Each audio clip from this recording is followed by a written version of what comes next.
Ya, hari ini kita kembali lagi untuk membahas tentang hukum pidana.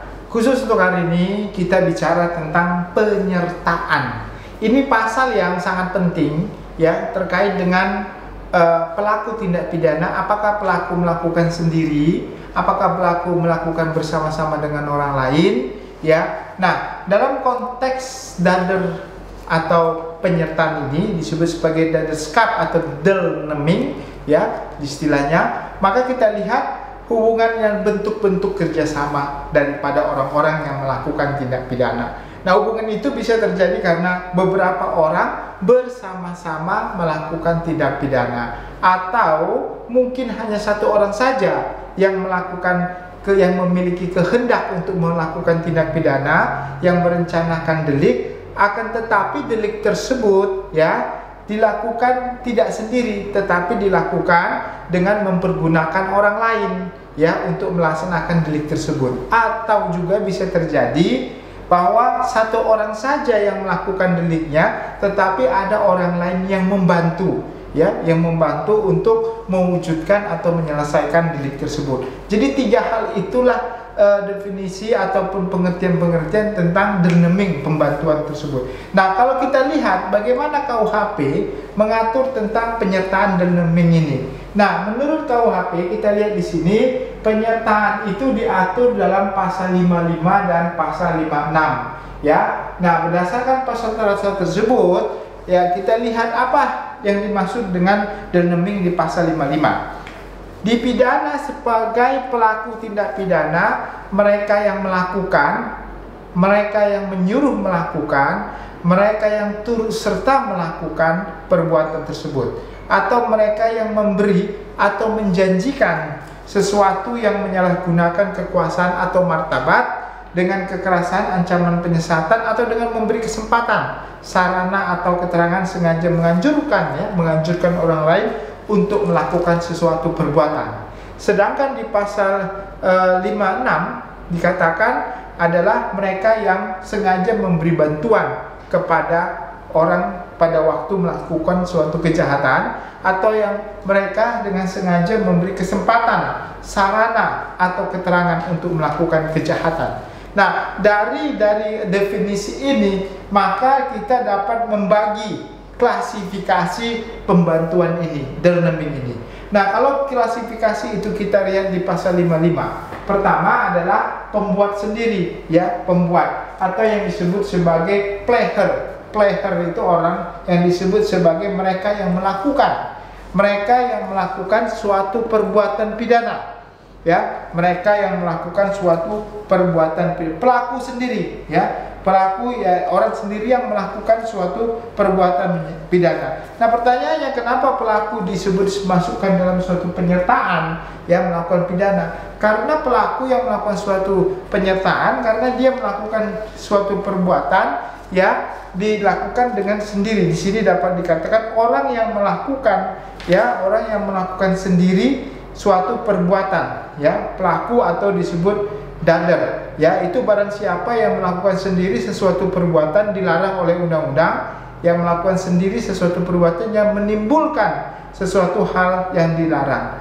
Nah, kalau kita lihat dalam pelaku tersebut ada delik perumusan formal, ada delik material ya, yang menimbulkan akibat yang dilarang, yang memenuhi perumusan delik ya. Jadi barang siapa yang memenuhi semua unsur dari perbuatan tersebut. Nah, ini adalah pelaku perbuatan itu sendiri ya, yang berkehendak untuk melakukan suatu perbuatan.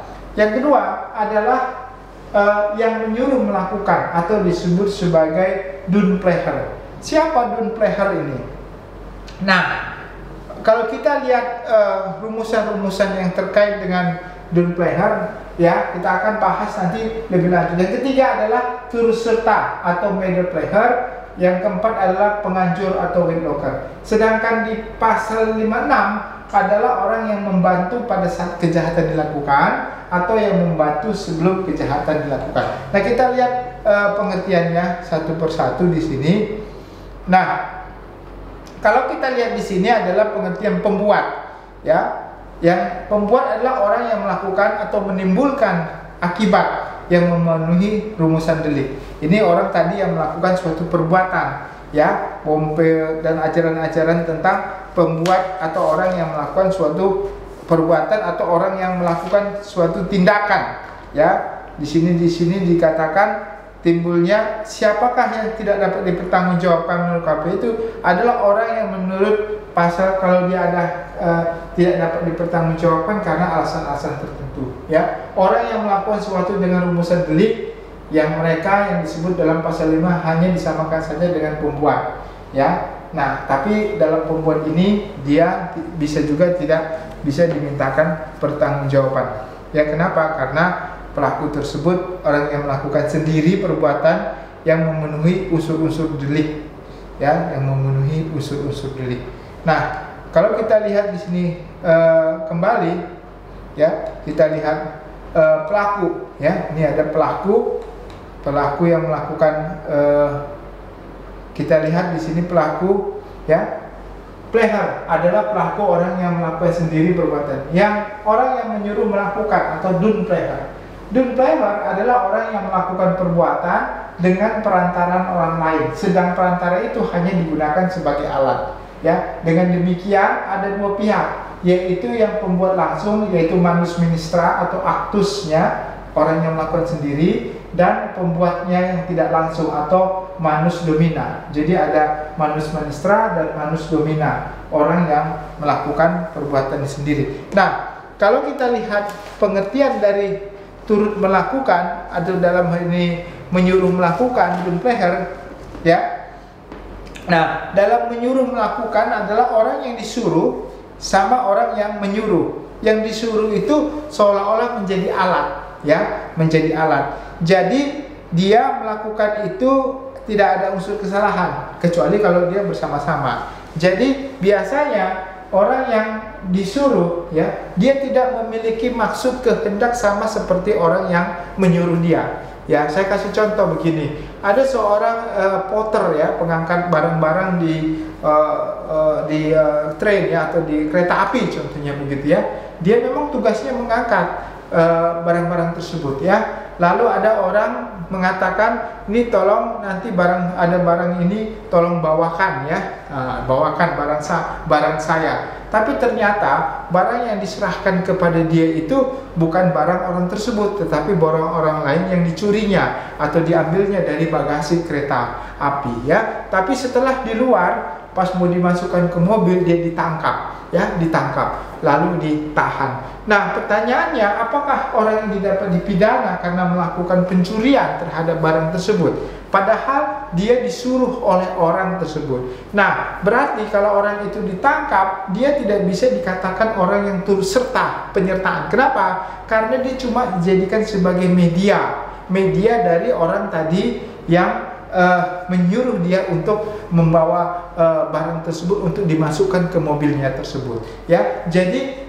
orang yang bisa dipidana ada orang yang tadi menyuruh dia untuk membawa barang tersebut ke mobil. Orang yang disuruh tadi dia cuma sebagai medianya saja, ya. Dia disebut sebagai manusnya, ya, manus ministra. Jadi dia tidak bisa dimintakan pertanggungjawaban pidana. Dia sebagai alat benda yang digunakan untuk mencapai tujuan kehendak orang yang ingin melakukan suatu perbuatan pidana, ya. Jadi sama kayak benda mati. Ibarat Anda mau nyolong mau mencuri mangga tetangga, kita gunakan alatnya apa?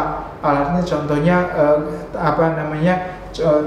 kayu gitu, ya. Kayu itu gala-gala, ya, kayu atau gala itu adalah alat, ya, tidak bisa dihukum. Anda yang dihukum gitu. Jadi orang tersebut tidak bisa dipidana. Ini yang disebut sebagai menyuruh melakukan. Tetapi orang yang disuruh tadi, seandainya dia sudah mengetahui atau tidak hati-hati, ya, dia tidak meminta contohnya buktinya, atau dia tidak melihat itu sebagai suatu mengetahui barang yang bukan dia, tapi tetap dia menyerahkan barang tersebut ke mobil yang diketahui bukan mobilnya dia, pencuri tersebut, dia dianggap sebagai mempunyai niat yang sama dengan orang yang menyuruh, maka dia bisa dipidana.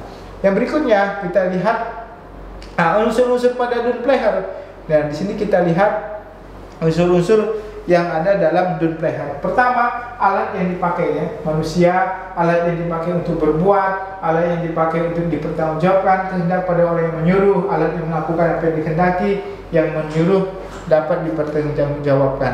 Nah, sedangkan yang menyebabkan alat pembuat material tidak dapat dipertanggungjawabkan. Ini alasannya tidak dapat dipertanggungjawabkan, alasan pembenar dan alasan pemaaf ya. Nah, sekarang kita lihat turut serta. Apa yang dimaksud dengan turut serta atau medal player?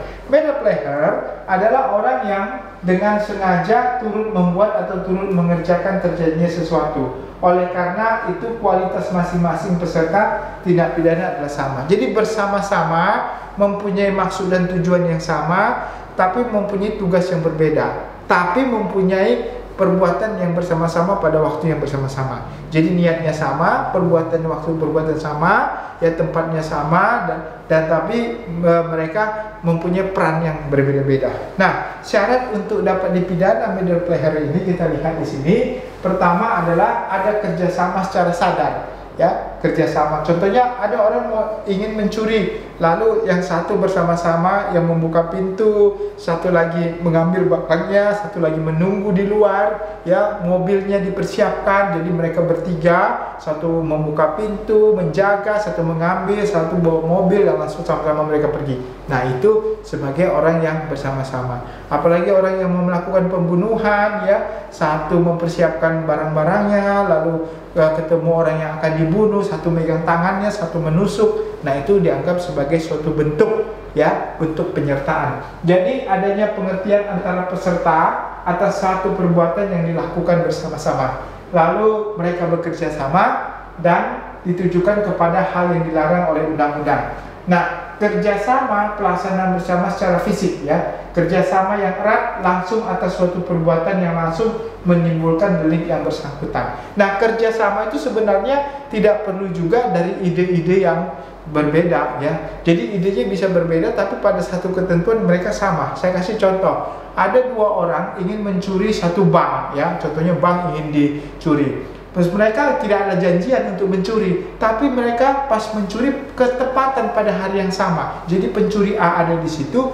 pencuri B ada di situ. Nah, ketemulah di situ. Karena sudah sama-sama di situ, mereka sepakat untuk sama-sama mencuri. Nah, ini juga dapat dianggap sebagai suatu bentuk, ya, bentuk medal player, ya, bentuk medal player. Walaupun sebelumnya mereka tidak saling kenal, waktu kenalnya pada saat kejadian. Nah, itu juga dapat dianggap sebagai suatu bentuk medal player. Apalagi kalau sudah merencanakan bersama-sama, ya, melakukan suatu perbuatan yang bersama-sama. Yang berikutnya yaitu penganjur atau disebut sebagai witlocker. Nah, penganjur, ya, adalah orang yang menggerakkan orang lain untuk melakukan suatu tindak pidana dengan menggunakan sarana-sarana yang ditentukan secara limitatif, yaitu memberi atau menjanjikan sesuatu yang menyalahgunakan kekuasaan, martabat, kekerasan, ancaman, dan penyesatan dengan memberi kesempatan, sarana atau keterangan-keterangan. Ya, nah, syarat-syarat untuk dapat dipidana dalam penganjuran bagaimana aturannya? Pertama, ada kesalahan menggerakkan orang lain. Jadi contohnya si A menggerakkan si B, ya. Contohnya A, saya mau membunuh si C, ya. Si A menyuruh si B untuk membunuh si C, ya. Si A ini memberikan uang tertentu, ya, memberikan uang untuk bayaran dia supaya membunuh si C. Maka kalau si B melakukan menjadi membunuh dan ditangkap, ya, maka si A adalah penganjur, si B-nya adalah eksekutornya, ya, yang menganjurkan, yang dianjurkan. Jadi sama-sama mempunyai kualitas yang sama hukumannya. Nah, menggerakkan dengan sarana upaya seperti tersebut limitatif dalam KUHP. Jadi sesuai dengan perannya masing-masing. Putusan kehendak membuat material ditimbulkan karena upaya-upaya tertentu, ya. Jadi kalau penganjur tersebut tidak bisa dihukum kalau yang dianjurkan tidak melakukan, ya. Contohnya tadi si A menganjurkan membunuh si C, ya. Si A menganjurkan si B. Tapi kalau si B nggak jadi membunuh, Pak, tidak ada perbuatan pidana karena pidananya adalah perbuatan material, ya. Disuruh mencuri, ya. Tapi dia nggak melakukan pencurian, ya nggak jadi, nggak ada perbuatan pidananya, nggak selesai. Jadi nggak bisa, walaupun dia menganjurkan, tapi perbuatan pidananya tidak dilakukan, dia tidak bisa dianggap sebagai penganjur, ya. pembuat material melakukan atau mencoba melakukan tindak pidana yang dianjurkan, ya. Jadi pembuatnya si B tadi melakukan tindak pidana yang dianjurkan. E, pembuat material dapat dipertanggungjawabkan, ya. Orang yang tadi eksekutornya dapat dipertanggungjawabkan. Penganjur yang gagal tetap dipidana berdasarkan pasal 163 Piskon. Nah, ini karena terkait dengan percobaan melakukan tindak pidana. Tadi yang menganjurkan ternyata dilakukan oleh B, tapi tidak selesai karena bukan karena kesalahan dia, percobaan melakukan pembunuhan. Maka penganjur dan dianjur adalah sama. Nah, perbedaannya begini. Jadi pertanggungjawabannya secara limitatif.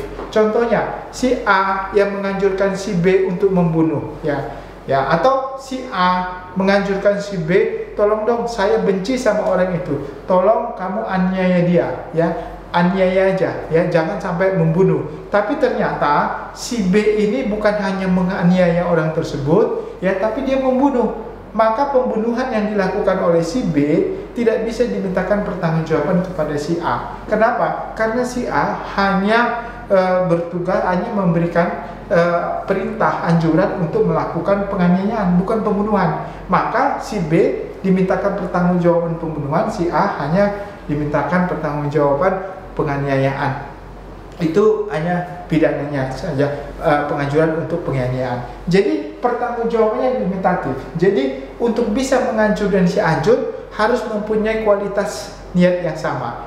Nah, kalau eksekutornya berbeda, ya, si B itu dapat dimintakan pertanggungjawaban sesuai dengan perbuatannya. Si A hanya dapat dimintakan pertanggungjawaban sesuai dengan apa yang dianjurkannya, ya. Jadi tidak sama-sama, kecuali tadi dalam dander, ya, dander atau disebut sebagai medplayer tadi, bersama-sama, ya, turut serta. Nah, kalau turut serta itu dapat dua-duanya. Nah, jadi ini sering disebut, penganjurnya disebut sebagai aktor intelektual, ya. Banyak kasus-kasus ada aktor intelektualnya. Biasanya aktor intelektualnya hukumannya lebih berat, ya, daripada eksekutornya, yang begitu.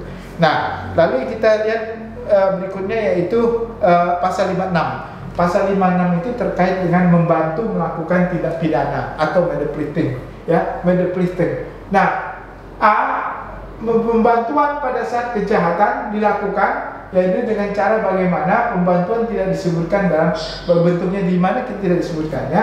Ini mirip dengan medepleting, turut serta. Namun perbedaannya pertama, jadi untuk membedakan antara turut serta melakukan tindak pidana dengan membantu tindak pidana adalah, pertama, pada pembantuan perbuatannya hanya bersifat membantu, yang supporting, ya, menunjang saja, bukan ikut sama-sama melakukan perbuatan itu. Sedang pada turut serta merupakan pembuatan pelaksana, ya. Jadi contohnya kalau membantu itu, saya pinjamkan mobil gitu, ya, bilang saya mau melakukan pencurian, pinjam mobil, tapi dia nggak ikut mencuri, ya, dia cuma hanya meminjamkan mobilnya saja untuk melakukan pencurian. Dia mengetahui kalau itu adalah untuk pencurian, ya, tapi dia tidak bersama-sama melakukan pencurian, dia tidak ada ikut merancangkan suatu pencurian. Kebetulan mobilnya dipakai dan tahu dia itu adalah penjahat, gitu, ya.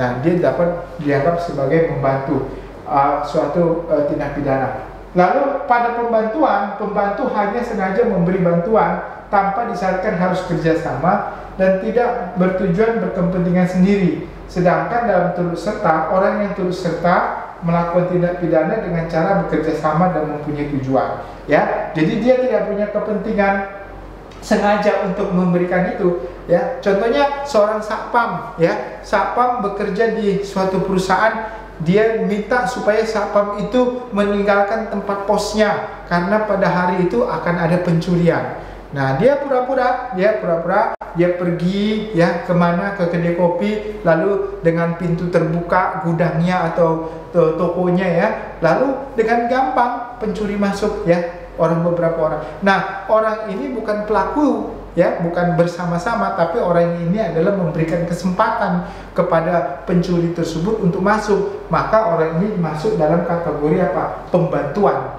ya. Dari satpam sengaja membuka atau membiarkan terbuka pintu supaya orang lain gampang masuk, ya, ke rumah tersebut untuk mencuri. Sama seperti pembantu rumah tangga, ya, pembantu rumah tangga membiarkan rumahnya terkunci atau memberitahukan kapan pemilik rumahnya itu tidak ada di rumah begitu, atau sengaja tidak mengunci rumahnya waktu mereka pergi, ya. Nah, itu namanya orang yang membantu melakukan tindak pidana, bukan orang yang bersama-sama melakukan suatu perbuatan pidana. Nah, kita lihat lagi apa syaratnya. 3, pembantuan dalam pelanggaran tidak dipidana. Jadi membantu dalam delik pelanggaran tidak dipidana, ya, pasal 60 KUHP, ya. Sedangkan turut serta dalam pelanggaran tetap dipidana, ya. Jadi turut serta dalam pelanggaran dipidana, ya, turut serta melakukan pelanggaran, tapi membantu pelanggaran tidak dipidana. Maksimum pidana pembantu adalah sepertiga, ya, dikurangi sepertiga dari hukuman yang dipidana. Kalau turut serta sama. Jadi dalam terkait dengan turut serta melakukan tindak pidana, hukumannya sama dengan pelaku dengan yang orang yang melakukan bersama-sama penyertaannya. Tapi kalau pembantuan medepleting itu adalah membantu, hukumannya dikurangi sepertiga dari maksimum dari hukuman orang tersebut, ya.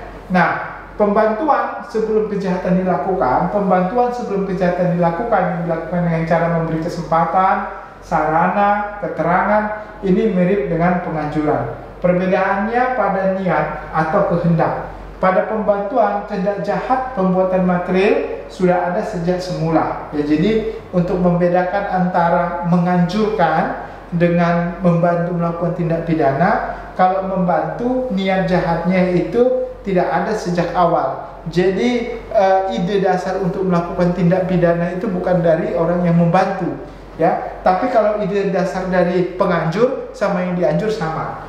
Nah, jadi perbedaannya pada niat kehendak. Pada membantu, kehendak jahat tersebut materialnya sudah ada sejak semula, tidak ditimbulkan oleh pembantu. Sedangkan dalam penganjuran, kehendak melakukan kejahatan pada pembantu material ditimbulkan oleh penganjur. Jadi penganjur dengan yang dianjurkan mempunyai kualitas yang sama, ya, untuk melakukan perbuatan pidana tersebut.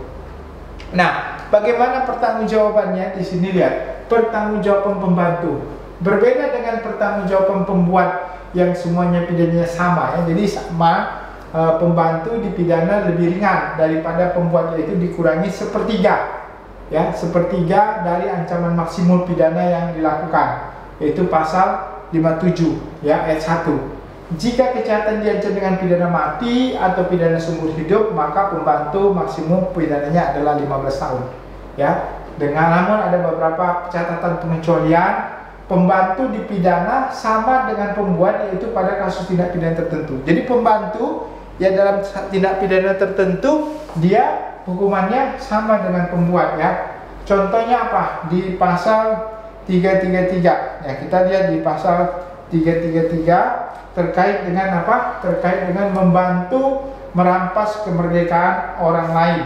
Ini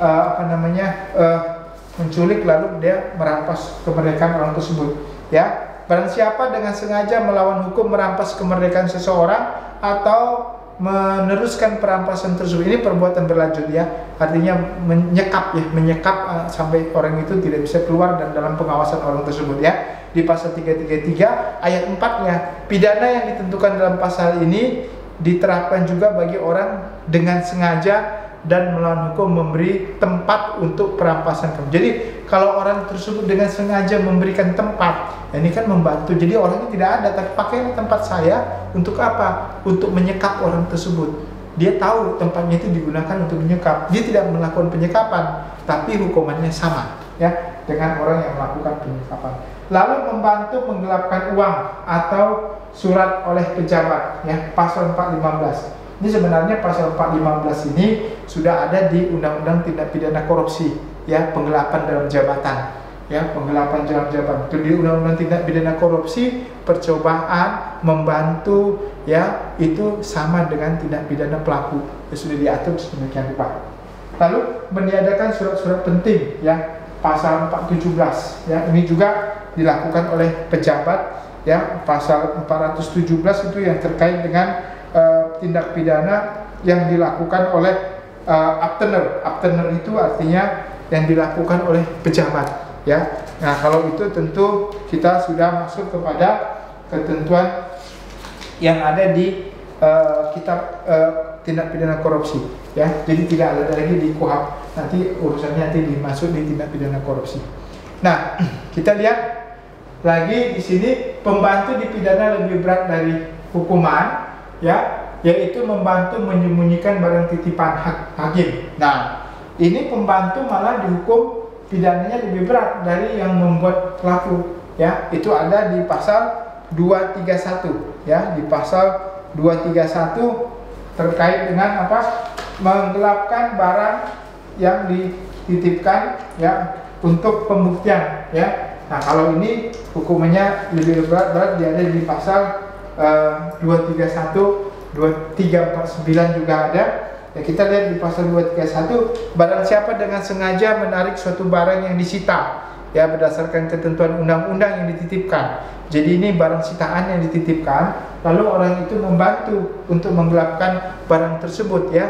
Menyimpan barang yang ada dengan sengaja melakukan membiarkan. Jadi membiarkan orang lain, ya, atau membantu menolong perbuatan itu, ya, diancam dengan pidana paling lama 5 tahun, ya. Padahal kalau melakukan menarik atau mengambil barang adalah 4 tahun, tapi orang yang sengaja untuk mengawasi itu membiarkan atau membantu, maka hukumannya lebih berat. Lalu dokter yang membantu menggugurkan kandungan di pasal 349. Nah, ini lebih berat lagi, ya. Jadi dokter tanpa izin untuk menggugurkan kandungan, membantu menggugurkan kandungan. Ini ternyangkut tentang profesi. Ini juga profesi karena dia mengawasi barang sitaan, malah dia melakukan membiarkan atau memberi kesempatan. Sedangkan pidana tambahan bagi pembantu adalah sama dengan pembuat di pasal 57 ayat 3, ya.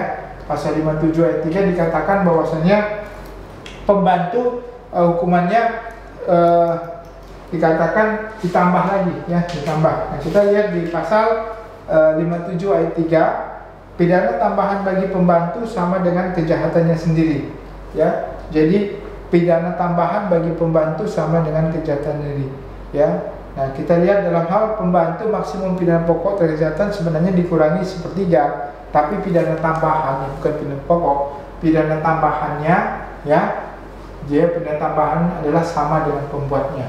Jadi hanya pokoknya saja berbeda, tapi pidana tambahannya sama. Kecuali tadi pidana yang diperberat, ya, atau yang disamakan dengan pidana tertentu tadi. Tidak digantungkan pada pertanggungjawaban pembuat. Nah, itu. Nah, kita lihat sekarang penyertaan yang tidak dapat dihindarkan. Nah, ada suatu tindak pidana yang penyertaannya dapat dipidana, tapi dia nggak berbuat apa-apa, tapi dia harus dipidana karena tidak bisa dihindarkan, gitu. Contohnya kita lihat di sini pertanyaan penyertaan yang tidak dapat dihindarkan terjadi apabila tindak pidana yang dilakukan tidak dapat terjadi tanpa adanya orang lain, ya. Jadi dia satu perbuatan pidana yang dilakukan itu mengena 2 orang otomatis, ya. Jika tindak pidana itu terjadi kalau ada 2 orang lain sebagai penyerta dari ini maksud. Contohnya suap, ya. Nah, kalau suap, ya, orang lain untuk tidak menjalankan hak pilih, ya. Contohnya dia memberikan suap, ya, kepada orang lain untuk tidak melaksanakan kewajibannya untuk memilih atau dipilih, ya. Nah, kalau suap menyuap, ya pasti ada 2 orang, ada pemberi ada penerima, otomatis mereka itu bersama-sama langsung masuk pasal 55, ya, sama mereka. Kenapa? Karena suap menyuap adalah 2 pihak. Yang berikutnya yaitu memujuk orang lain masuk dinas militer asing. Nah, masuk dinas militer asing nggak boleh, ya. Orang itu tahu bahwasanya nggak boleh masuk dinas militer asing. Nah, orang ini menganjurkan, ya, atau membujuk orang itu. Orang yang membujuk sama yang dibujuk juga sama, ya, sama-sama. Kalau dia masuk militer asing, otomatis dia kena pidana sebagaimana dimaksud pasal 238. Terus bigami, ya, bigami 279, ya. Bigami diancam dengan penjara paling lama 5 tahun barang siapa mengadakan perkawinan padahal mengetahui bahwa perkawinan atau perkawinan telah ada menjadi penghalang sah untuk itu. Kedua, barang siapa mengadakan perkawinan padahal mengetahui bahwa perkawinan atau perkawinan pihak lain menjadi penghalang untuk itu. Jadi kalau dia mengetahui pasangannya itu telah memiliki suami atau istri, lalu dia tetap mau menikahi orang tersebut, laki-laki atau perempuan tersebut, padahal sudah ada perkawinan sebelumnya yang sah, maka dapat orang ini dipidana selama 5 tahun berdasarkan laporan salah satu atau keluarga daripada korban tersebut, ya. Nah, ini nggak bisa, artinya nggak bisa cuma satu orang saja dipidana, kecuali kalau dia memang tidak mengetahui. Kalau dia mengetahui, maka orang yang tadi yang belum beristri tadi, maka orang tersebut juga dapat dimintakan pertanggungjawaban. Kalau dia contohnya, dia bilang saya mempunyai suami istri, ya, istri saya, kamu tetap mau nggak kawin sama saya? Tapi tidak ada izin, ya tetap dia mau menikah. Nah, itu juga akan dikenakan pidana tersebut. Nah, berikutnya yaitu pasal tentang perzinahan di pasal 284. Apa yang dimaksud dengan pasal perzinahan ini adalah pasal tentang mutah, ya, 284. 284 mengatakan diancam dengan pidana penjara paling lama 9 bulan, ya, seorang pria yang telah kawin yang melakukan gendak atau obstal, ya, padahal diketahui bahwa salah satu pasangannya tersebut berlaku pasal 27 BW, atau seorang wanita yang telah kawin. Jadi seorang pria atau wanita yang telah kawin, ya, dia melakukan yang namanya perzinahan. Nah, kalau orang melakukan perzinahan padahal diketahui salah satu pasangannya terikat tentang perkawinan, ya, jadi bisa contohnya si suami punya istri, dia melakukan perzinahan dengan seorang suami dengan perempuan lain, ya. Jadi suaminya melakukan hubungan seksual dengan perempuan yang suaminya ada atau tidak ada, padahal dia ketahui kalau dia itu sudah beristri, atau istri, ya, yang sudah bersuami secara sah, ya, ada laki-laki lain, ya, apakah dia sudah menikah atau belum menikah nggak menjadi masalah. Jadi dua-dua kalau mereka melakukan itu, maka dua-duanya sebagai orang yang turut serta, ya. Lalu melakukan hubungan kelamin dengan anak perempuan di bawah 15 tahun, yaitu pasal 287. Nah, pasal 287 ini, ya, kalau dia sudah tahu anak itu di bawah 15 tahun, walaupun anak itu mau sama mau, itu tetap, ya, dilakukan perbuatan pidana bersama-sama, jadi bisa dipidana, ya. Jadi apakah mau dibilang, oh dia mau sama mau, oh saya belum punya istri atau suami, nggak menjadi masalah, ya. Orang yang belum punya suami atau punya istri, ya, tapi anak perempuan, ya, tapi di sini bukan anak laki-laki. Jadi seorang laki-laki, ya, tepatnya seorang laki-laki yang sudah menikah atau belum menikah, yang mengetahui bahwasanya dia berhubungan dengan anak di bawah 15 tahun, maka ada sanksi pidananya, ya, maukah itu sengaja atau suka atau sudah. Terus menolong orang lain untuk bunuh diri, ya, di pasal 345. Di pasal 345 juga dikatakan barang siapa dengan sengaja mendorong orang lain untuk bunuh diri, ya, menolong perbuatan orang itu, memberi sarana kepadanya, itu diancam dengan pidana penjara paling lama 4 tahun. Jadi menolong orang untuk bunuh diri juga dianggap sebagai suatu perbuatan pidana. Nah, jadi inilah pasal-pasal terkait dengan pasal penyertaan, ya. Jadi yang perlu diingat, pertama yang kita perhatikan adalah penyertaan itu terdiri dari dader, ya, lalu middle player, ya, dader, yaitu sebagai tadi player atau dader, player, dun player, ya. Jadi pasal 55 player, dun player, orang yang menyuruh melakukan, jadi yang disuruh tidak bisa dipidana, ya, kecuali dia mengetahui. Orang yang bersama-sama, middle player, lalu orang yang menganjurkan, field locker, ya. Jadi kita harus melihat, ya, harus hati-hati dalam menerapkan pasal penyertaan ini, ya, dan kita harus melihat konteksnya, ya.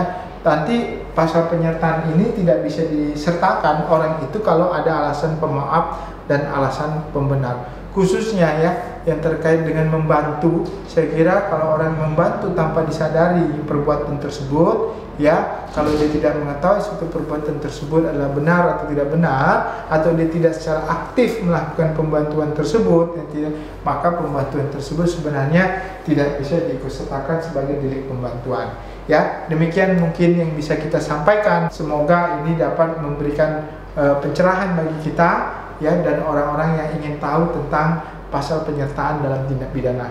Semoga bermanfaat. Jangan lupa, ya, tetap kita belajar terus tentang hukum pidana untuk menambah wawasan dan pengetahuan kita bersama. Terima kasih.